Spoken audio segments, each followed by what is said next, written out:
No niin, voisin kanssa esitellä tässä samalla hiukan tätä meidän hotellia, että millainen tää oikein on.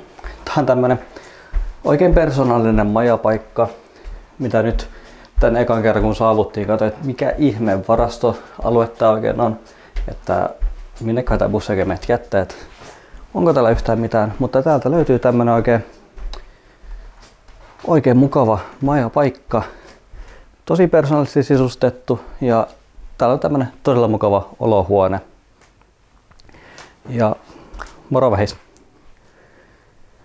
Ja tää lomahan on itse asiassa mulle hiukan erilainen tällä kertaa, että päivisin mä teen töitä ja sitten iltaisin pääsen sitten viettämään vapaa-aikaa.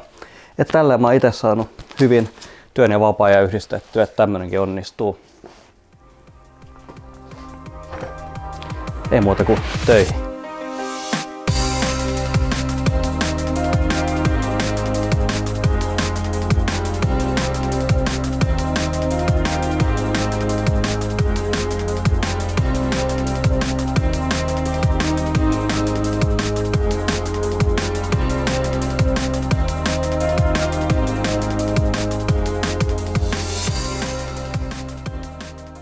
Tässä on mun hieno työpiste täällä oikein persoonallisessa hotellissa.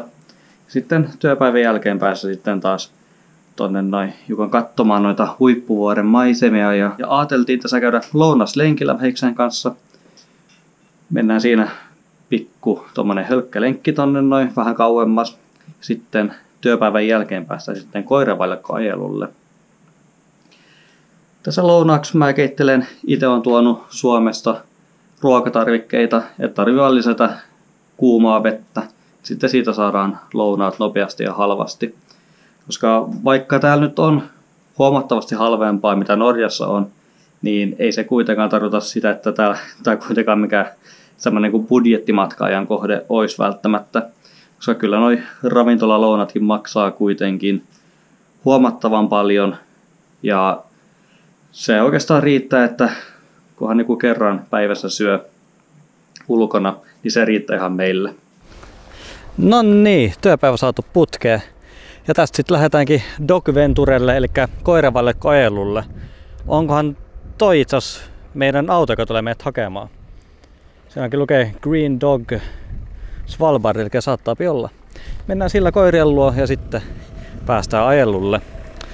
Tän käden takia nyt vähistä taitaa ajaa koko matka ja mä istun vaan kyydissä. Mutta katsotaan, saan ehkä lennättää dronea siinä kyljessä.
Hyvää työtä teit.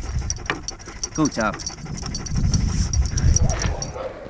Tämä tyyppi, ketä vei meidät tuonne koirailulle, niin hän toi meidät myös käymään täällä hänen tämmöisessä kommuunikylässä. Hän just kertoi, että täällä on kaikilla oikeastaan omat kämpät täällä ja he täällä yhdessä sitten kasvattaa noita heidän koiriaan ja mitä kaikkea nyt täällä puuhaakin. Kyllä huomaa niin kuin tästä ainakin koristelutasosta, että meillä ainakin vapaa-aikaa tuntuu olevan ihan riittävästi. Kyllä niin kuin mun mielestä meidänkin kaikkien siellä Suomessa oravan pyörässä pitäisi välillä miettiä, että mikä oikeasti on tärkeintä. Ja tämä, että pääsee toteuttaa itseään ja on niin kuin tarpeeksi vapaa-aikaa, niin mä näen sen itse todella tärkeänä. Siellä just on yksi näistä asukkaista siirtelemässä koiria paikasta paikkaan ja tämmöistä elämää he täällä elää. He on tuosta Longyearbyenistä pikkusen ajamatkan päässä, ei nyt ihan vieressä ollut, mutta siinä on kuitenkin sitten, jos haluaa kaupungissa käydä, niin sinnekin pääsee sitten niiden palveluiden ääreen. Että toi Longyearbyenkin on yllättävänkin hyvin varusteltu pikkukaupunki. Ja sieltä löytyy kaikkea sekatavarakaupasta, löytyy urheiluvarusteliikkeitä, missä saa sit hyviä retkeilyvarusteita ostettua. Ja kyllä se niinku kaikki palvelut ravintoloina ja sun muitteen löytyy. Se on hyvä niinku semmoinen tukikohta siellä ja sitten monet täällä on sitten majoittunut tänne hiukan niinku syrjempään, että on se oma rauha ja oma kommuunikylä täällä. Tää on kyllä ihan huisia menoa täällä.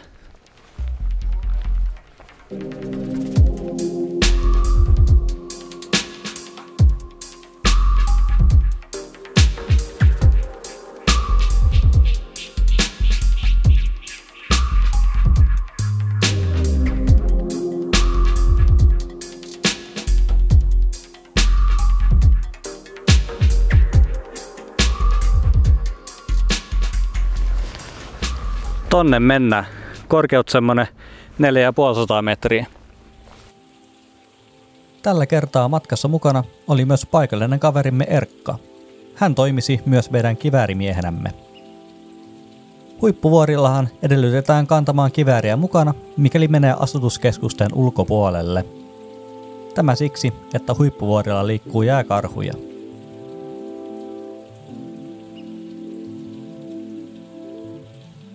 Mikäli kohtaat jääkarhun ja se on vaaraksi sinulle, ammu ensin varoituslaukaus ilmaan. Tämä yleensä riittää pelottamaan nallen pois. Mikäli kuitenkin joudut kaatamaan jääkarhun, ilmoita siitä viipymättä Sysselmannenille. Älä kuitenkaan töhöile. Jos omaa huolimattomuuttasi tai välinpitämättömyyttäsi olet aiheuttanut vaaratilanteen tai muuten häirinnyt jääkarhuja, napsahtaa siitä tuntuvat sakot. Ollaan fiksusti luonnossa.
Päivä tänään on? Toinen. Joo. Täällä on yksi käynyt tänään. Eikö? 3 käynyt tänään. Ja sitten laitetaan puumerkit todisteeksi, että ollaan täällä käyty. Luuli, että päästiin huipulle, mutta nyt on kyllä vähän huiputettu olo. Se huippu onkin tuolla. No, sinne vielä.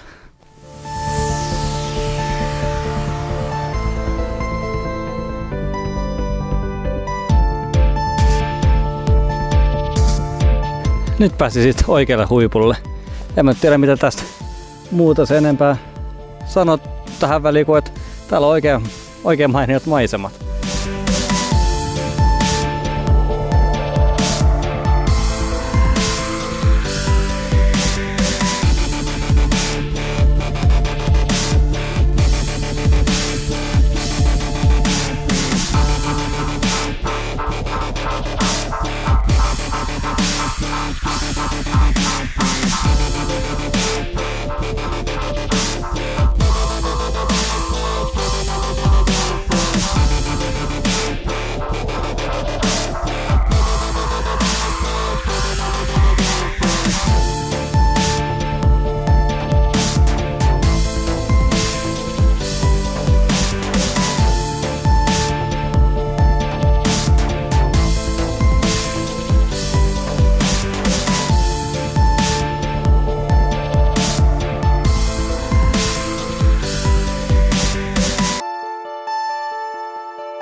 Oli hyvä reissu tänne Huippuvuorelle. Nyt on viimeinen ilta menossa.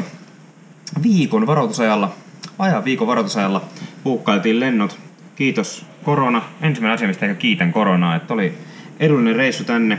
Edullinen majatalon huone. Ei ole tarvinnut ravintoloihin varata pöytää, mikä yleensä tällä ei näihin aikoihin sesonkin nyt niin huipussaan normaalina vuonna on tässä kesä-heinäkuun vaihteessa, niin yleensä tarvii pöytävaraukset ja muut, mutta nyt ne on pystynyt tosta vaan extempore, että mikäs tänään maistuisi. Ja siltä osin kyllä niin hyvin mennyt nämä kaikki, vaikka ei paljonko valmistauduttu. Ja nyt me ollaan bussissa kohti ei minnekään. Ja huomasin tässä, että tää on niinku, tämäkin on Suomesta tää bussi. Täällä lukee kaikki valot, kaukovalo, öljynpaine. Kaikki ne on suomeksi nämä kyltit. Mä en nyt osaa sanoa, että täälläkin off-aista vaihtovirtalaturin takia huomioitava setti. Samalla kuin se pyramide, niin meidän laiva, niin sekin oli Suomessa valmistettu. Siellä oli suomeksi kans kyltitykset. Et näköjään ei Huippuvuorellakaan pärjätä ilman suomalaista huipputeknologiaa. Ja nyt tää ei ole ihan viimeisintä huutoa tää bussi, mutta tänne asti se on jotain reittiä päätynyt. Olisi mielenkiintoista kuulla tämänkin auton tarina. Joo, se Pyramide nimenevä laiva, niin se oli itse asiassa siitä mielenkiintoinen, että sehän oli Suomessa valmistettu, kulki Färsaarten lippujen alla, mutta kuitenkin täällä Norjan Huippuvuorilla. Että aikamoista reittiä sekin on sitten päätynyt tänne. Olisi kiva siitäkin tietää enemmän, että minkä kaikkea välikäseen kautta se sitten loppujen lopuksi niin tänne loppu sijoitettu. Tämä bussi on tässä hengailee muuten vaan meidän majapaikan pihalla. Et meidän takana varsinainen majatalo, ollaan sen pihassa ja tää on tässä päivystää auto parkissa pelkästään. En tiedä, onko tämä niinku lisää terassi vai minkä takia tämä tässä on, mutta rekvisiittaa. Why not? No tää on kyllä muutenkin sen verran crazy paikka tai koko meidän hotelli, että tossakin on vanha vene tuolla takana ja on niinku paljon muutakin, mikä on vaan niinku kerätty tänne. Et mä katsoin eka tuleeko me jonnekin kaatopaikalle, kun täällä on niin paljon kaikkea random sälää vaan lojumassa, mutta ei, tää on ihan hotelli. Ja on kyllä todella persoonallinen, että siitä ainakin pointsit. Vaatimattomat 229 000 kilometriä mittarissa ja tällä autolla siis. Ja en tiedä monesko kierros on menossa mittarilla, mutta vielä kulkee. Mutta näin. Uusiin kuviin, uusiin tunnelmiin. Vuoren huipulta me tänään tultiin, siellä käytiin. Siellä oli aivan tyyntä, kun me oltiin vuoren huipulla. Ja nyt tänne, varmaan mikrofonistakin kuuluu, niin käsittämättömän kova tuuli iski nyt ton meidän iloisen aikana. En mä tiedä, kävi ihan käsittämättömän tuuli. Ylipäätään kun viikon säiden suhteen. Nyt sitten vasta vähän heikompaa keliä. Olemme onnellisia. Tää on kans terassi. Nyt voikin sitten taas yhden aktiivipäivän jälkeen mennä hyville mielin lämpimään suihkuun ja sitten petiin. naatitaan.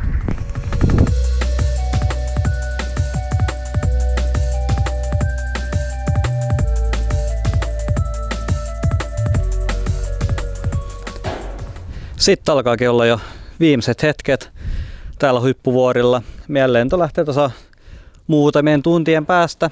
Otettiin tähän kuitenkin vielä yksi tämmönen lisäpysähdys. Tää tässä mun takana, se on sisäänkäynti niin sanottuun tuomiopäivän holviin. Eli tänne siemenholviin on talletettu tonne ikiroutaan kymmenien tuhansien viljelykasvien siemeniä. Ja sitten jos joskus jostain syystä sattuu joku ympäristökriisi tulemaan, jonka takia viljelykasvien diversiteetti sitten kärsii, niin tämä holvi mahdollistaa, että silloinkin vielä ihmisillä riittäisi ruokaa. Tämän suunnittelussa on tosiaan otettu huomioon, että tämän kuuluisi olla täysin itsestään toimiva, että sen takia ne kaikki siemenet on kaivettu tuonne syvälle maahan, jotta ne pysyy siellä tarpeeksi kylmässä lämpötilassa. Ja myöskin tämä maa tässä ympärillä, niin se on tutkittu, että se on hiekkakiveä, jolla sitten on huomattavasti pienemmät säteilyarvot kuin esimerkiksi graniitilla. Et sen takia tämä on tämmöiseen aika pehmoisen näköiseen maahan kaivettu, mutta on tosiaan parempi säilöpaikka kuin joku peruskallio ilmeisesti. Joo, mä odotin vähän jotain isompaa ja massiivisempaa, mutta se on tosiaan funktionaalisuus edellä. Kyllä. Ja tää on nyt vaan tää sisäänkäynti tonne käytävä. Tästä taitaa olla semmonen 120 metriä, jos mä nyt oikein muistan, olla aika käytävää sinne ennen kuin pääsee itse holveihin. Itsekin olisin tuolta tuonut vähän horsman siemeniä ja rikkaruohon siemeniä sinne säilyttäväksi, mutta harmi vaan, että sinne nyt ei ilman lupaa pääse. Mutta eiköhän ihmiskunta ilman näitäkin lajeja tuu pärjäämään, jos ympäristökriisi iskee. Meidän lento lähtee vasta 2,5 tunnin päästä. Lentokenttä näkyy tuolla taustalla.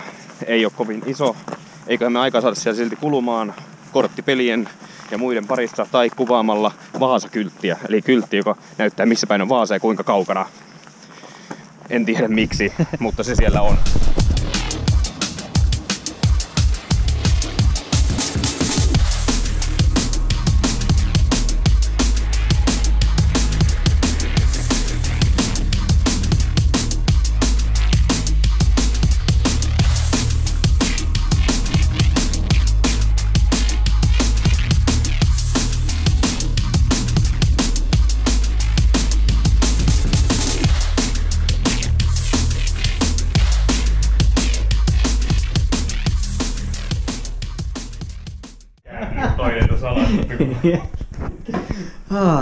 No niin, saavuttiin kanssa vihdoin Osloon.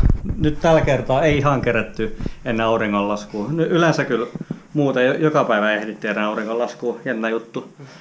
Mutta nyt jouduttiin sitten pimeän turviin tulla tänne. Tässä sitten huomenna takaisin Suomeen ja sitten joskus uudestaan seuraavaan reissuun.